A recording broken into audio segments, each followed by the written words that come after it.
بسم اللہ الرحمن الرحیم۔ السلام علیکم۔ اردو مورل سٹوریز میں آپ سب دوستوں کو خوش آمدید۔ ایک بادشاہ نے اپنے ملک میں اعلان کروایا کہ جو شخص جھوٹ بولتا ہوا پایا گیا قاضی سے پوچھ کر اسے سخت سزا دی جائے گی۔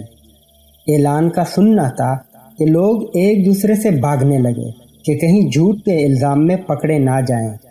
بادشاہ اور وزیر دونوں بھیس بدل کر شہر میں گھومنے نکلے۔ ایک تاجر کے پاس سے ان کا گزر ہوا تو رک کر اس سے گپ شپ شروع کی۔ بادشاہ نے تاجر سے پوچھا، آپ کی عمر کیا ہے؟ تاجر نے جواب دیا، 20 سال۔ بادشاہ نے پوچھا، آپ کے پاس دولت کتنی ہے؟ تاجر نے کہا، 70,000۔ بادشاہ نے تیسرا سوال کیا، آپ کے لڑکے کتنے ہیں؟ تاجر نے کہا، 1۔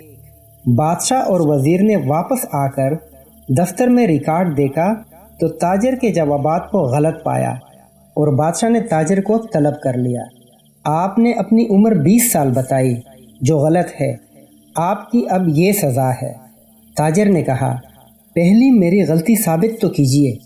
بادشاہ نے کہا، سرکاری دفتر میں آپ کی عمر 65 سال درج ہے۔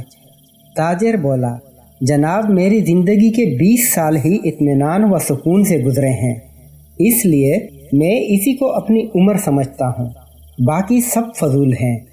پھر بادشاہ نے کہا، دولت بھی آپ نے غلط بتائی ہے، آپ کے پاس بے شمار دولت ہے، جبکہ آپ کا کہنا ہے کہ آپ کے پاس صرف 70,000 ہیں۔ تاجر نے کہا، میں نے 70,000 درہم مسجد کی تعمیر میں خرچ کیے اور میں اسی کو اپنی دولت سمجھتا ہوں جو آخرت میں میرے کام آ جائے۔ بادشاہ نے کہا، بچوں کے متعلق بھی آپ نے غلط کہا ہے، سرکاری رجسٹر میں آپ کے بچوں کی تعداد 5 ہے جو آپ نے خود درج کروائی ہے۔ تاجر بولا، جناب 4 بچے نالائق، بد اخلاق، آوارہ اور بد چلن ہیں، بس ایک بچہ اچھے اخلاق و کردار کا مالک ہے، میں اسی بچے کو اپنی اولاد سمجھتا ہوں کہ آخرت کے اعتبار سے انشاءاللہ وہی میرے کام آئے گا۔ بادشاہ تاجر کے جوابات سن کر بہت خوش ہوا۔